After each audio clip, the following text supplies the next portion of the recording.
ሰማይና ምድር ሲፈጠሩ በመጀመሪያ እንትን ነበሩ ማለት ጠብታ ነበሩ። ከአርሽ ውሃ ላይ ጠብ ብለው የተወሰደ ጠብታ ነው 7 ምድርና 7 ሰማዮች ማለት ነው። ይህ መጀመሪያ ላይ ካነታ ረትቀን በመጀመሪያ አላህ ሲፈጥራቸው በመጀመሪያ ኸልቅ ነው ፈጠራቸው 7 ሰማይንና 7 ምድርን። ካነታ ረትቀን ጠብታ ነበሩ ወይም የተጣበቁ ነበሩ። ከዛ በኋላ አላህ እንደነገረን ፈፈተቅናሁማ ከእንትን አልናቸው እንዲላቀቁ አደረግናቸው ይላል አላህ ሱብሓነሁ ወተዓላ። እንዲላቀቁ አደረጋቸው ማለት ልክ አሁን የምናየው ሰማይና ምድር ሆኑ ማለት ነው። መጀመሪያ አንድ ላይ ተጣብቀው ነበር የተሰሩት የፈጠራቸው አላህ ሱብሓነሁ ወተዓላ።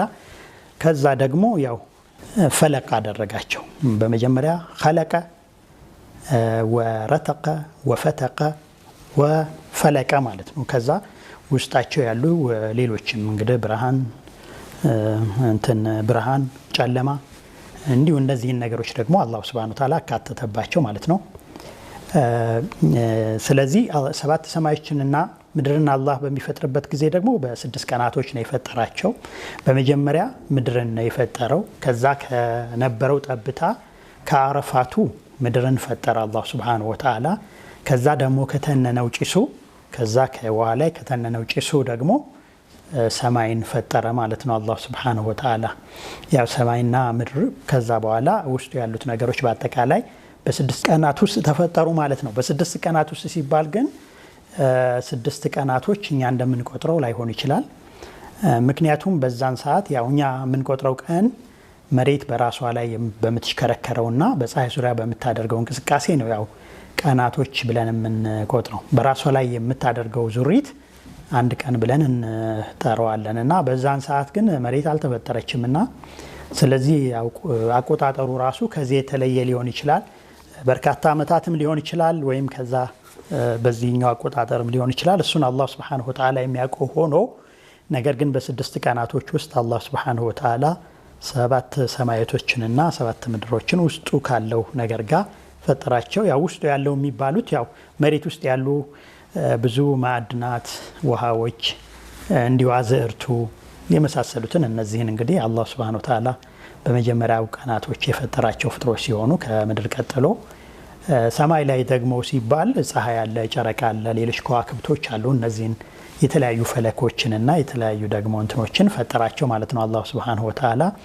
ስለዚህ እነዚህ ከውኖች ከተፈጠሩ በኋላ ነው እንግዲህ ህይወትን አላህ የፈጠረው ማለት ነው። እንግዲህ የተፈጠሩ 3 ተንቀሳቃሽና ህይወት ያላቸው አካላት አሉ። በመጀመሪያ የተፈጠሩት መላኢካዎች ናቸው።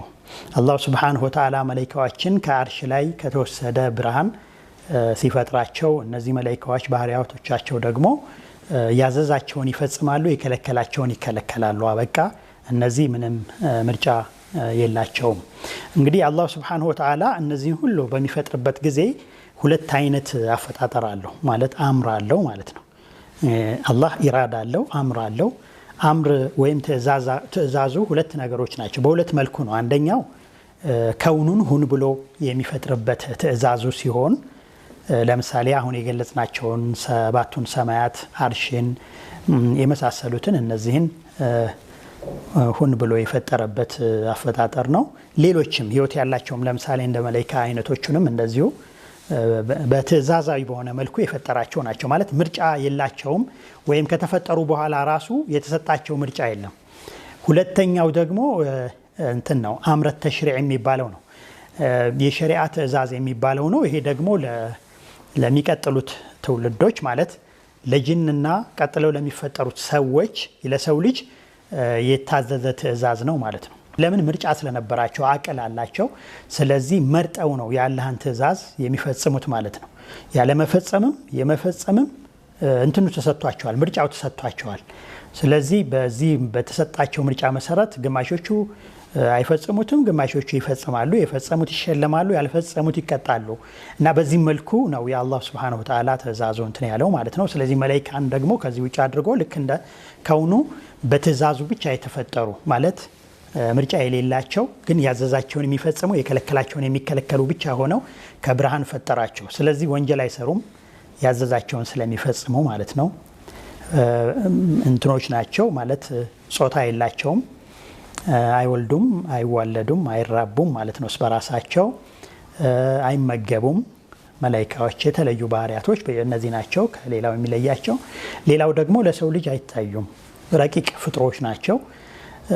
ስለዚህ እነዚህን ፈጠረ አላህ ሱብሓነሁ ወተዓላ። የመልካም ነገር መገለጫ ናቸው በእርግጥ እነዚህ ፍጥሮች ማለት ነው።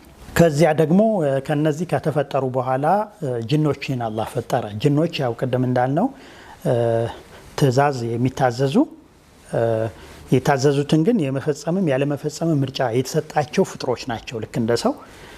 እነዚህን ፈጠራቸው። እነዚህን ሲፈጥራቸው ደግሞ ከእሳት ነው የተፈጠሩት። ከእሳት ከነበልባሉ እና ከጭሱ ማለት ነው። ከጭሱና ከነበልባሉ ተቀላቅለው ማለት ነው የተፈጠሩት።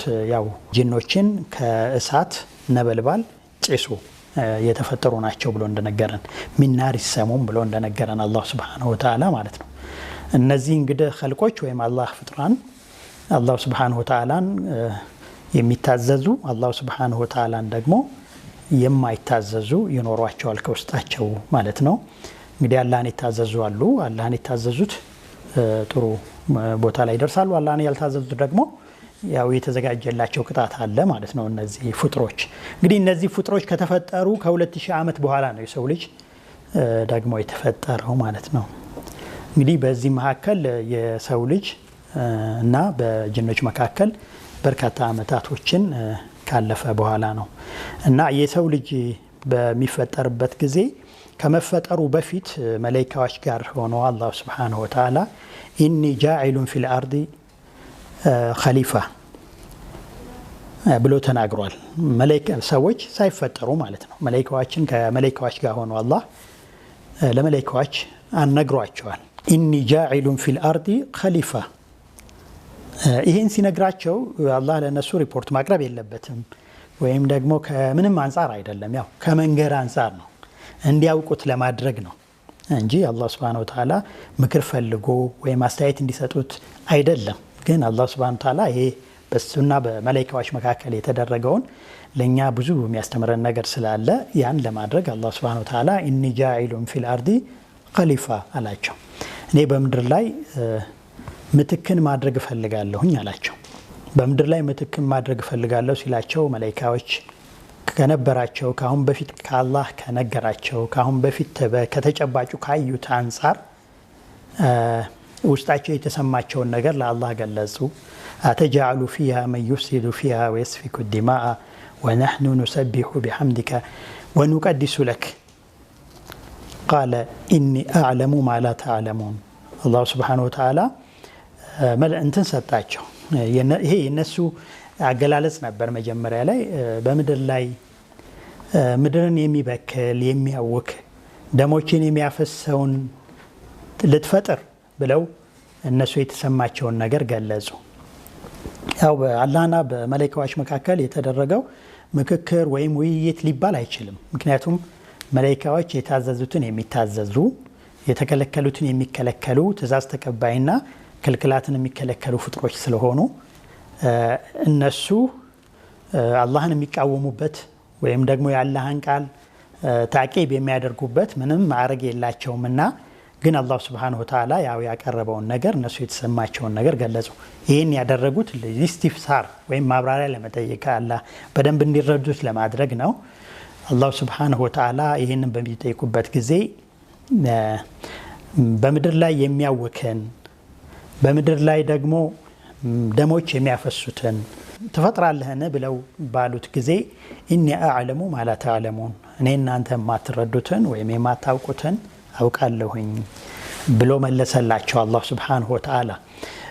እነሱ እንዴት ገና ለሚፈጠር ፍጡር ያላዩትን ፍጡር ደም የሚያፈስና ምድርን የሚያውክ ብለው እንዴት ገለጹ ቢባል ከዛ በፊት አላህ የነገራቸው በምድር ላይ ያዩት ነገሮች ይኖራቸዋል ማለት ነው። ማለት ይሄ ሊያስብላቸው የቻለ ምክንያቱም አላህ ይሄንን ነገር መቼ አያችሁ ወይንም ደግሞ እንዴት ተረዳችሁ ብሎ ስላልጠየቃቸው ያወቁትና የተረዱት ነገር ነበራቸው ማለት ነው።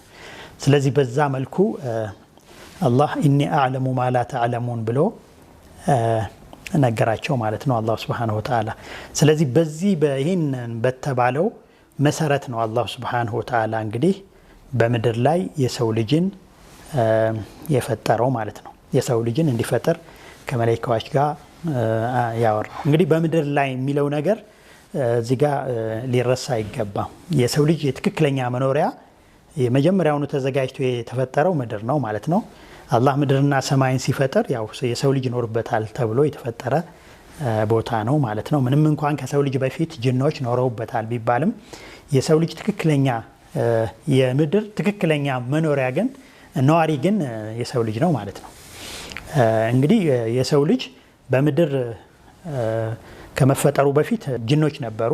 እነዚህ ጅኖች ጋር ነው እንግዲህ አብሮ የሚኖረው ማለት ነው። ለወደፊትም በፊትም እንደነበሩት ሁሉ ቀድመውት እንደተፈጠሩ ሁሉ ማለት ነው።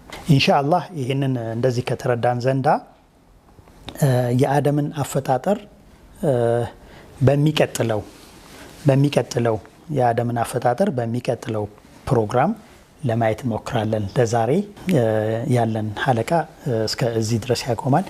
ጀዛኩሙላሁል ኸይር። ወሰላሙ አለይኩም ወራህመቱላሂ ወበረካቱሁ።